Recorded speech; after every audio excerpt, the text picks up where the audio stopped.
식사들 하셨습니까? 이것은 얼마니? 이것이 8회가 뭐? 이것은 에듀천사. 예, 화상과외 광고입니다. 여거 대표님이요, 강성범 TV 열혈 구독자라고 합니다. 팬인지는 모르겠어요. 근데 뭐 여기 광고까지 넣어주실 정도면 팬인갑죠. 이분이요, 그 희귀하다는 TK 지역 진보입니다. 안동분이라고 얘기를 해요. 원래 그 안동이 옛날부터 뭐 훈장님 잔뜩 많고 막 엄하게 잘 가르치고 막 이런 것 있잖아요. 아닌가? 아무튼 뭐 교육의 고장 안동에서 태어난 대표님, 평생을 이 분야만 파신 분이라고 얘기를 해요. 요즘 세상이 바뀌고 있죠. 비대면이라는 것이 대세가 돼가고 있습니다. 교육도요, 디지털 스쿨로 바뀌어가고 있다고 얘기를 해요. 이 에듀천사가 화상 전문학원인데요, 20년째 하고 있다고 합니다. 그래서 자기들 말로는 차원이 다른 실시간 화상과외를 하고 있다라고 자신있게 얘기를 해요. 초등학교 3학년부터 고등학교 1학년까지 주요 7과목을 주 50분 수업에 월 98,000원으로 아주 재미나게 진행을 한다고 합니다. 수업이 재밌기가 쉽지가 않은데 아무튼 재밌게 자신있게 재밌다고 얘기를 하니까 뭐 그런갑죠. 검색창에 에듀천사 또는 1644-3617로 상담 신청을 하시면 되는데요. 강성범 TV를 보고 상담 신청을 하시면은요, 화상캠하고 헤드셋을 지원해 준다고 합니다. 예, 기왕 우리 아이들 교육시킬 것이면은요, 생각이 올바른 선생님들한테 맡기시는 것이 낫지 않겠습니까? 관심 좀 주십시오. 요즘 제 주변에서요, 여당 쪽도 잘못하는 것은 질러야 하는데 너무 한쪽으로 쏠려 있는 것 아니냐 하시는 분들이 있어요. 맞는 말입니다. 예, 저 쏠려 있습니다. 여당 씹을 것이 왜 없겠습니까? 아주 널리고 널렸죠. 근데요, 지금은 안 됩니다. 왜 그럴까요? 기울어진 언론들 때문에 그런 것이죠. 자본에 기생하는 언론들은 이미 통합당보다 훨씬 더 일방적으로 정부만 씹어대고 있습니다. 대한민국 언론이 괜히 세계 꼴찌가 아니에요. 중립, 공정성, 뭐 인간다움 이런 건 다 쓰레기통에 쳐박아버리고 올인 중이지 않습니까? 이 와중에 여당 욕을 해요. 사이비 구구, 사이비 언론들이 총공격하는 거 버텨내기도 힘든 상황에서 우리끼리 쪼개고 갈라치기하고 이래서야 되겠습니까?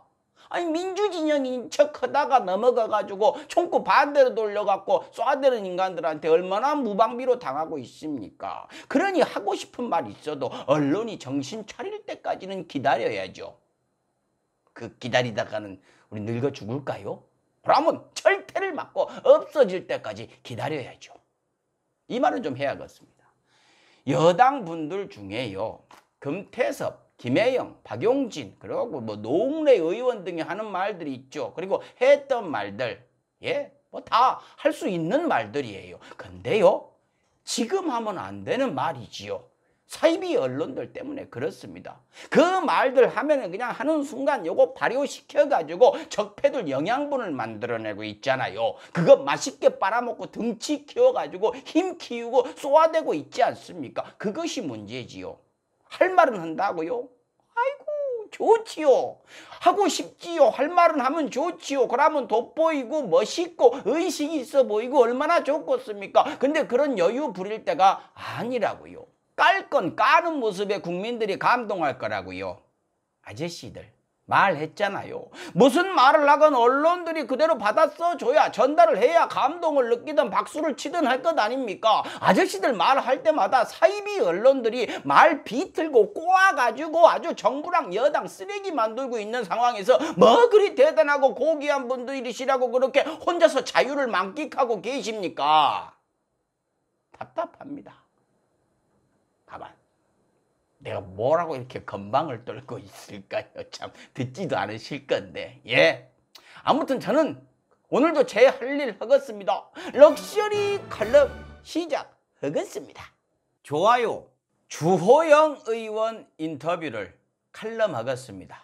주호영 의원이 라디오 인터뷰를 했어요. 거기서 뭐 아주 그냥 주옥 같은 말들을 남겼는데 이것이 역시나 묻혀가고 있어요. 이걸 박제를 좀 해야겠습니다. 김경래의 최강 시상가 그 아주 유명한 프로그램 인터뷰인데요. 한번 앞부분 들어보세요. 어제 통과시킨 법들이 더 큰 혼란을 일으킬 텐데 그것은 뭐 한 2년 지나서 일이고 지금 우리는 당장 뭐라도 우리 때만 넘기자 이런 난동 수준의 입법이라고 보고 있습니다. 민주당이 당장 우리 때만 넘기자고 한다고요? 아저씨 당장 하지 않으면은요 아저씨같이 돈 많고 이 투기에 밝은 분들이 집값 더 올려불고 훨씬 더 많이 챙길 것 같으니까 당장 하는 거지요. 그렇게 얘기하시면 안 되죠. 우리 때만 넘기자 뭐 이런다고요? 아저씨네는요? 아저씨네는 어땠습니까? 우리 때 땡길 거 확 땡겨 먹자 이러고 다 땡겨들 드셨잖아요. 그래놓고 이런 얘기를 하시면은 막 얼굴 간지럽고 막 이러지 않으세요? 참 대단들 하십니다. 다음 거 들어보세요.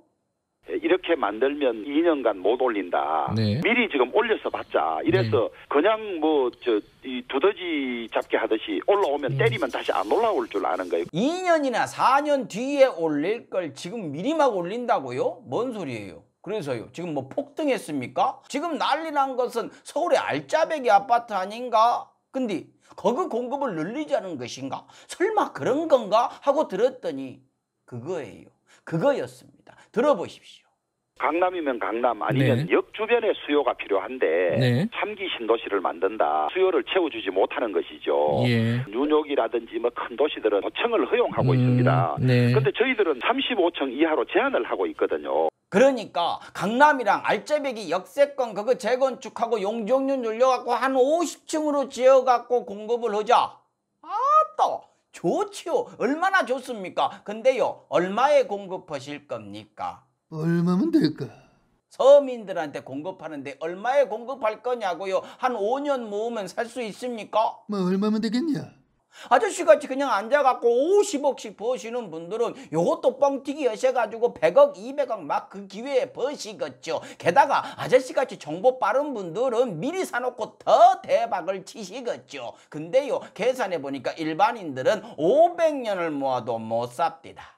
어차피 부자들 돈잔치 되는 것이에요. 나중에는요 영화에 나오듯이 그 강남 주변에는 높게 장벽 세워놓고 일반인들은 못 들어오게 할지도 몰라요. 근데 이런 얘기할 수 있습니다. 자본주의 사회에서 부자가 비싼 집 사는 것이 무엇이 문제냐고요? 맞아요. 문제 없습니다. 그건 당연한 것이지요. 근데요 부자가 일을 열심히 한 것으로 돈을 벌어갖고 비싼 집 좋은 집을 사야 되는데 부자가 집으로 돈을 벌어갖고 더 부자가 되는 것이 문제다 이것이지요. 통합당 분들이 통과시킨 법들 때문에 지금 이렇게 됐고 지금도 못 바꾸게 하려고 언론이랑 합작해갖고 총공격을 하고 있으니 열이 받는 것 아니겠습니까? 공급 하시면서 정부가 내놓은 대책 있죠. 임대주택 쪽은 쳐다보지도 않으세요. 왜요? 싼 아파트는 관심이 없으십니까?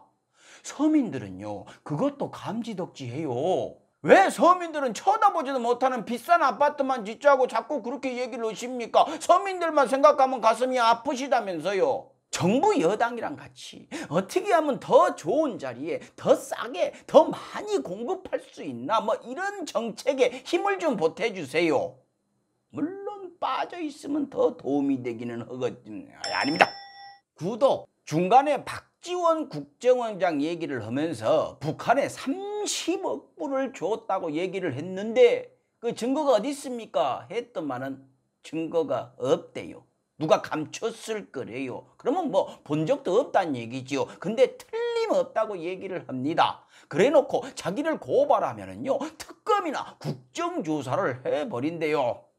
아따 아저씨 저는 아저씨같이 살고 싶습니다. 하고 싶은 대로 다 하면서 하고 싶은 말들 다 해가면서 마음대로 살고 싶어요. 앉은 자리에서 46억 벌어가면서요. 뭐 얼마면 되겠냐? 공수처 얘기를 하면서요. 문재인 대통령과 민주당의 공수처 앞잡이들은 역사의 심판을 받을 거랍니다. 김경래 씨가요. 가만 보니까 극한 직업입니다. 이런 웃기는 코미디를 직접 듣고도 웃음을 참아야 돼요. 한번 보세요. 공수처 추천위원 추천을 해달라. 계속 안 하실 생각이신가요? 공수처의 앞잡이들 큰 심판을 받을 거라고 봅니다. 예. 왜냐하면 마지막에요. 하이라이트가 나와봅니다. 본인 이야기죠. 23억 곱하기 2, 즉 46억 불로재테크에 대한 입장을 들어봤어요. 수년간 팔 수가 없대요. 수십 년도 아니고 수년간. 아저씨, 몇 년 사이에 아파트가 어디 갑니까? 왜요? 팔 수 있으면 원가에 파시게요? 아니잖아요. 뭐 이렇게 말장난을 하십니까? 사람들이 바보로 보이세요? 그러고 민주당 때문에 올랐는데 왜 찌질하게 나한테 책임을 전가하느냐? 라고 얘기를 해요. 아니요. 법안 통과 직전에 아파트를 사놓고 그 아파트가 오를 수밖에 없는 법안을 본인이 통과를 시켜가지고 50억 가까이 버신 분이 본인은 책임이 없다? 정말로 아저씨같이 살고 싶습니다. 물론 민주당 정권 때도 가격이 올랐으니까 더 올랐으니까 정부 책임이 있겠죠. 근데 아저씨는 책임이 없다? 무슨 자신감이 그렇게 많으십니까? 뭐요? 사이비 언론 믿고 그러시는 거죠. 뭐 알아서 사람들이 모르게 잘 이렇게 묻어줄 테니까요. 화가 나는 건요. 셀프 대박 내신 분이 규제한다니까 제일 앞에 나서셔가지고 못하게 이렇게 막고 있는 거예요. 더 허벌나게 화가 나는 거는요. 아닌 척 했던 거예요. 서민들 팔아가면서 서민들만 생각하면 가슴이 아프다라고 얘기를 해놓고 그렇게 뻔뻔하게 얘기를 했던 모습들이 닭살이 돋아서 얘기를 하는 것이에요. MBC에서 23억 보도 안 했으면요. 지금도 서민 팔아갖고 이런 얘기들 하고 있을 것 아닙니까? 아저씨, 다른 분들 시키세요. 아저씨가 할 얘기가 아닌 것 같아요. 다 뭐라고 해도 아저씨가 앞장서서 얘기하는 것은 좀 아닌 것 같습니다. 이런 얘기를 하죠. 민주당은 흥선대원군이 경복궁 재건축해서 집값 올랐다고 하지 그러냐. 경복궁은 나라의 상징이었고 아저씨 아파트는 투기의 상징이었지요. 경복궁 주변은 그래서 올랐을 것이고 아저씨 아파트는 아저씨 손으로 직접 올리신 거잖아요. 사과나 인정 이런 것은 못할 망정 비꼬고 있습니다. 정치인으로서 이런 악순환을 좀 끊는 방향으로 정책을 세우고 힘을 좀 쏟아주시고 보태주시고 이래야 되지 않겠습니까? 제가 아파트 갖고 너무 그러나요? 왜 그러는지 아세요? 인정을 안 하시니까 그래요. 어쩜 그렇게 떳떳하십니까? 본의 아니게 집값 오른 것이 억울하세요? 그러면요. 기자회견을 하세요. 하셔가지고 몇 년 있다가 그 집을 팔 수 있게 되면 딱 팔아불고 차익은 국가에 환원하겠다. 만약 이를 지키지 않을 시 정계를 은퇴하겠다. 어떻습니까? 양쪽 다 대한민국에 도움이 되는 일이지 않습니까? 예, 그래 주신다면 제가 정식으로 사과를 드리겠습니다. 참 하나만한 말을 하고 있다 내가. 주호영 의원이랑 우리 아이들 유가족이 만났네요. 잘하셨습니다. 그것이 대인배의 마음이에요. 속으로는 만나기 싫었겠지만 아이들 생각해서 만나자고 하면 만나야죠. 아이들 유가족한테 하는 말이에요. 우리 부모님들 고생 많으십니다. 힘내세요. 마치겠습니다. 칼럼다워야 칼럼이지. 식사하십시오.